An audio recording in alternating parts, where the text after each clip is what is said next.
Yes, she said from her seat in the dark corner. I'll tell you an experience if you care to listen. And what's more, I'll tell it briefly, without trimmings. I mean, without unessentials. That's a thing storytellers never do, you know. She laughed. They drag in all the unessentials and leave their listeners to disentangle. But I'll give you just the essentials, and you can make of it what you please, but on one condition. That at the end you ask no questions because I can't explain it, and have no wish to.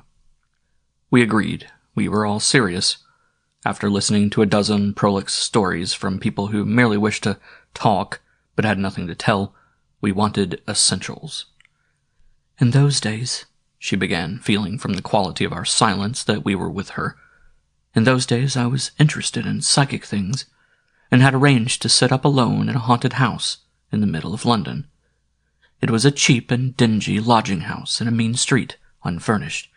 I had already made a preliminary examination in daylight that afternoon, and the keys from the caretaker, who lived next door, were in my pocket. The story was a good one, satisfied me at any rate, that it was worth investigating, and I won't weary you with details as to the woman's murder and all the tiresome elaboration as to why the place was alive. Enough that it was. I was a good deal bored, therefore, to see a man, whom I took to be the talkative old caretaker, waiting for me on the steps when I went in at 11 p.m. For I had sufficiently explained that I wished to be there alone for the night. "I wish to show you the room," he mumbled, and of course I couldn't exactly refuse, having tipped him for the temporary loan of a chair and table. "Come in, then, and let's be quick," I said. We went in, he shuffling after me through the unlighted hall up to the first floor, where the murder had taken place, and I prepared myself to hear his inevitable account before turning him out with the half-crown his persistence had earned. After lighting the gas, I sat down in the armchair he had provided, a faded brown plush armchair, and turned for the first time to face him and get through with the performance as quickly as possible. And it was in that instant I got my first shock. The man was not the caretaker. It was not the old fool Carey I had interviewed earlier in the day and made my plans with. My heart gave a horrid jump. "Now who are you, pray?" I said. "You're not Carey, the man I arranged with this afternoon. Who are you?" I felt uncomfortable, as you may imagine. I was a psychical researcher and a young woman of new tendencies, and proud of my liberty, but I did not care to find myself in an empty house with a stranger. Something of my confidence left me. Confidence with women, you know, is all humbug after a certain point. Or perhaps you don't know, for most of you are men, but anyhow my pluck ebbed in a quick rush, and I felt afraid. "Who are you?" I repeated quickly and nervously. The fellow was well dressed, youngish and good-looking, but with a face of great sadness. I myself was barely 30. I am giving you essentials, or I would not mention it. Out of quite ordinary things comes this story. I think that's why it has value. "No," he said, "I'm the man who was frightened to death." His voice and his words ran through me like a knife, and I felt ready to drop. In my pocket was the book I had bought to make notes in. I felt the pencils sticking in the socket. I felt, too, the extra warm things I'd put on to sit up in, as no bed or sofa was available. 100 things dashed through my mind, foolishly and without sequence or meaning, as the way is when one is really frightened.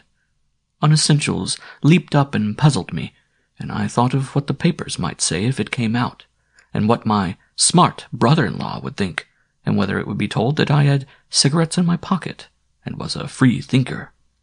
"The man who was frightened to death?" I repeated aghast. "That's me," he said stupidly. I stared at him just as you would have done, any one of you men now listening to me, and felt my life ebbing and flowing like a sort of hot fluid. You needn't laugh, that's how I felt. Small things, you know, touch the mind with great earnestness when terror is there. Real terror. But I might have been at a middle-class tea party for all the ideas I had. They were so ordinary. "But I thought you were the caretaker I tipped this afternoon to let me sleep here," I gasped. Did Carey send you to meet me?" "No." he replied in a voice that touched my boots somehow. "I am the man who was frightened to death. And what is more, I am frightened now." "So am I," I managed to utter, speaking instinctively. "I'm simply terrified." "Yes," he replied in that same odd voice that seemed to sound within me. "But you are still in the flesh, and I am not." I felt the need for vigorous self-assertion. I stood up in that empty, unfurnished room, digging the nails into my palms and clenching my teeth. I was determined to assert my individuality and my courage as a new woman and a free soul. "You mean to say you're not in the flesh?" I gasped. "What in the world are you talking about?" The silence of the night swallowed up my voice. For the first time I realized that darkness was over the city, that dust lay upon the stairs, that the floor above was untenanted and the floor below empty. I was alone in an unoccupied and haunted house, unprotected, and a woman. I chilled. I heard the wind round the house and knew the stars were hidden. My thoughts rushed to policemen and omnibuses and everything that was useful and comforting. I suddenly realized what a fool I was to come to such a house alone. I was icily afraid. I thought the end of my life had come. I was an utter fool to go in for psychical research when I had not the necessary nerve. "Good God!" I gasped. "If you're not Carrie, the man I arranged with, who are you?" I was really stiff with terror. The man moved slowly towards me across the empty room. I held out my arm to stop him, getting up out of my chair at the same moment, and he came to a halt just opposite to me, a smile on his worn, sad face. "I told you who I am," he repeated quietly with a sigh, looking at me with the saddest eyes I have ever seen. "And I am frightened still." By this time I was convinced that I was entertaining either a rogue or a madman, and I cursed my stupidity in bringing the man in, without having seen his face. My mind was quickly made up, and I knew what to do. Ghosts and psychic phenomena flew to the winds. If I angered the creature, my life might pay the price.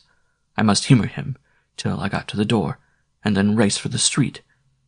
I stood bolt upright and faced him. We were about of a height, and I was a strong, athletic woman, played hockey in winter and climbed Alps in summer. My hand itched for a stick, but I had none. "Now, of course, I remember," I said with a sort of stiff smile that was very hard to force. "Now I remember your case and the wonderful way you behaved." The man stared at me stupidly, turning his head to watch me as I backed more and more quickly to the door. But when his face broke into a smile, I could control myself no longer.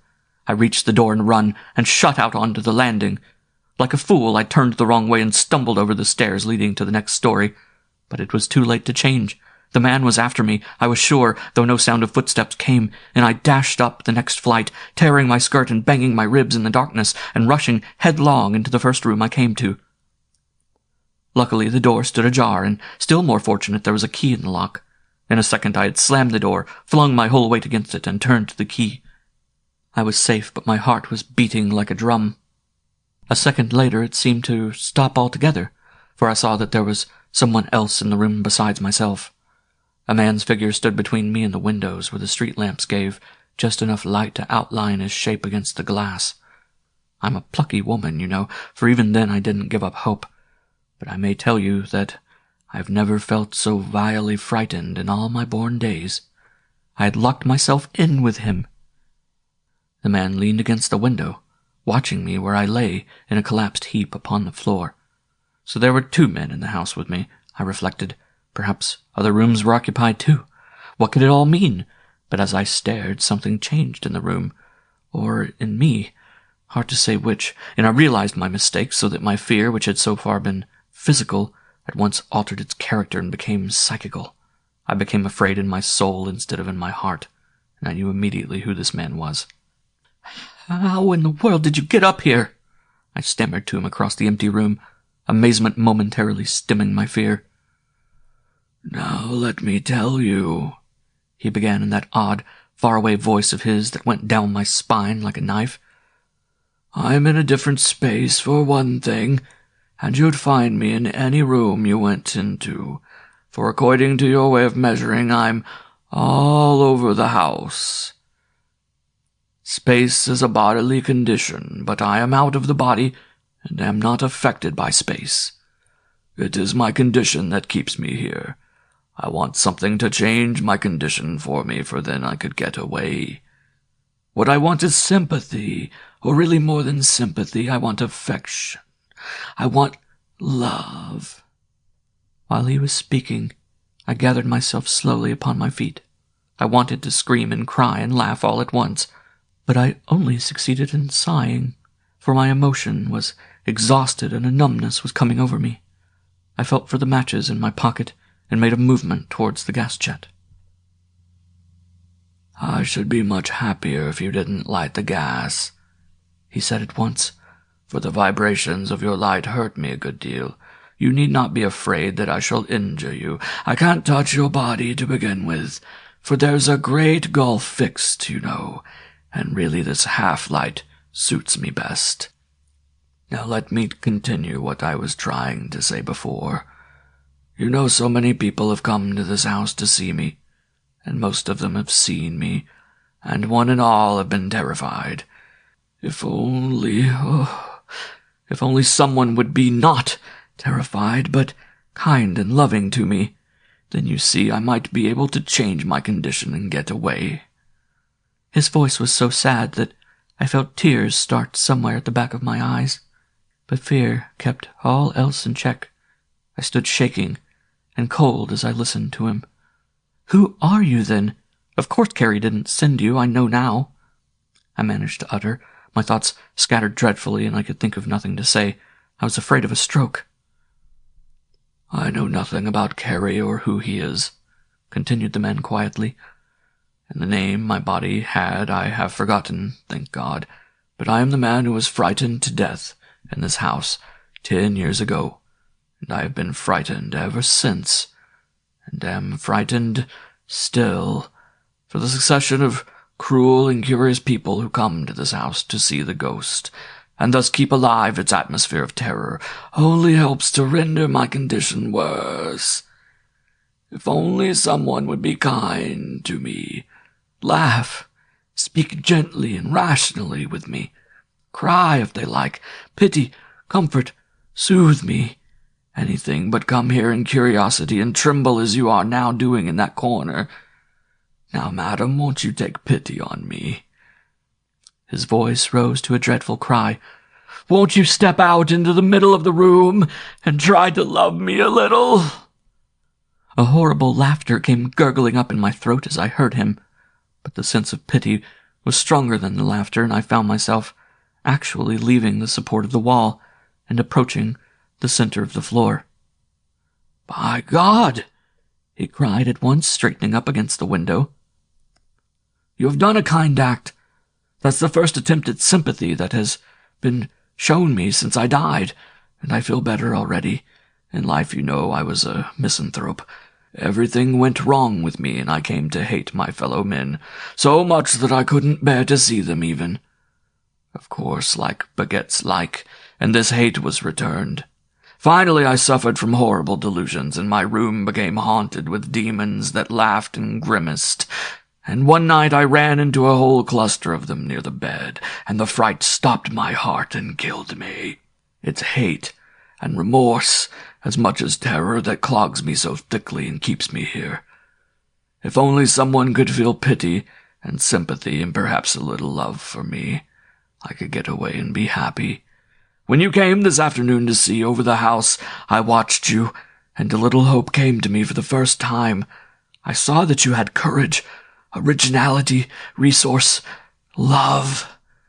If only I could touch your heart without frightening you, I knew I could perhaps tap that love you have stored up in your being there, and thus borrow the wings for my escape. Now I must confess my heart began to ache a little, as fear left me, and the man's words sank their sad meaning into me. Still, the whole affair was so incredible, and so touched with unholy quality, and the story of a woman's murder I had come to investigate had so obviously nothing to do with this thing that I felt myself in a kind of wild dream that seemed likely to stop at any moment and leave me somewhere in bed after a nightmare. Moreover, his words possessed me to such an extent that I found it impossible to reflect upon anything else at all, or to consider adequately any ways and means of action or escape. I moved a little nearer to him in the gloom, horribly frightened, of course, but with the beginnings of a strange determination in my heart. "You women," he continued, his voice plainly thrilling at my approach. "You wonderful women to whom life often brings no opportunity of spending your great love.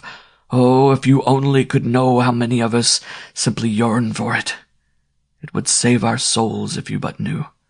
Few might find the chance that you now have. But if you only spend your love freely, without definite object, just letting it flow openly for all who need, you would reach hundreds and thousands of souls like me and release us. Oh, madam, I ask you again to feel with me, to be kind and gentle, and if you can, to love me a little." My heart did leap within me, and this time the tears did come, for I could not restrain them. I laughed, too, for the way he called me madam sounded so odd here in this empty room at midnight in a London street, but my laughter stopped dead and merged in a flood of weeping when I saw how my change of feeling affected him. He had left his place by the window and was kneeling on the floor at my feet, his hands stretched out towards me, and the first signs of a kind of glory about his head. "Put your arms round me and kiss me, for the love of God," he cried. "Kiss me, oh, kiss me, and I shall be freed. You've done so much already, now do this." I stuck there, hesitating, shaking, my determination on the verge of action, yet not quite able to compass it, but the terror had almost gone. "Forget that I am a man and you're a woman," he continued in the most beseeching voice I ever heard. "Forget that I'm a ghost, and come out boldly and press me to you with a great kiss, and let your love flow into me. Forget yourself just for 1 minute, and do a brave thing. Oh, love me, love me, love me, and I shall be free." The words, or the deep force they somehow released in the center of my being, stirred me profoundly, and an emotion infinitely greater than fear surged up over me and carried me with it across the edge of action. Without hesitation, I took 2 steps forward towards him, where he knelt, and held out my arms. Pity and love were in my heart at that moment. Genuine pity, I swear, and genuine love. I forgot myself in my little tremblings in a great desire to help another soul. "I love you, poor, aching, unhappy thing. I love you," I cried through hot tears, "and I am not the least bit afraid in the world." The man uttered a curious sound, like laughter, yet not laughter, and turned his face up to me. The light from the street below fell on it, but there was another light too, shining all round it that seemed to come from the eyes and skin. He rose to his feet and met me, and in that second I folded him to my breast, and kissed him full on the lips again and again. All our pipes had gone out, and not even a skirt rustled in that dark studio, as the storyteller paused a moment to steady her voice, and put a hand softly up to her eyes before going on again. "Now, what can I say and how can I describe to you? All you skeptical men sitting there with pipes in your mouths, the amazing sensation I experienced of holding an intangible, impalpable thing so closely to my heart that it touched my body with equal measure all the way down, and then melted away somewhere into my very being. For it was like seizing a rush of cool wind and feeling a touch of burning fire the moment that struck its swift blow and passed on. A series of shocks ran all over and all through me. A momentary ecstasy of flaming sweetness and wonder thrilled down into me. My heart gave another great leap, and then I was alone. The room was empty. I turned on the gas and struck a match to prove it. All fear had left me, and something was singing round me in the air and in my heart like the joy of a spring morning in youth. Not all the devils or shadows or hauntings in the world could then have caused me a single tremor. I unlocked the door and went all over the dark house, even into the kitchen and cellar and up among the ghostly attics. But the house was empty. Something had left it. I lingered a short hour, analyzing, thinking, wondering. You can guess what and how, perhaps, but I won't detail, for I promised only essentials, remember. And then went out to sleep the remainder of the night in my own flat, locking the door behind me upon a house no longer haunted. But my uncle, Sir Henry, the owner of the house, required an account of my adventure, and of course I was in duty bound to give him some kind of a true story. Before I could begin, however, he held up his hand to stop me. "First," he said, "I wish to tell you a little deception I ventured to practice on you. So many people have been to that house and seen the ghosts that I came to think the story acted on their imaginations, and I wished to make a better test. So I invented for their benefit another story with the idea that if you did see anything, I could be sure it was not due merely to an excited imagination." Then what you told me about a woman having been murdered and all that was not the true story of the haunting? It was not. The true story is that a cousin of mine went mad in that house and killed himself in a fit of morbid terror following upon years of miserable hypochondriasis. It is his figure that investigators see. "That explains, then," I gasped. "Explains what?" "I've thought of that poor struggling soul, longing all these years for escape and determined to keep my story for the present to myself." "Explains, I mean, why I did not see the ghost of the murdered woman," I concluded. "Precisely," said Sir Henry. "And why, if you had seen anything, it would have had value, inasmuch as it could not have been caused by the imagination working upon a story you already knew."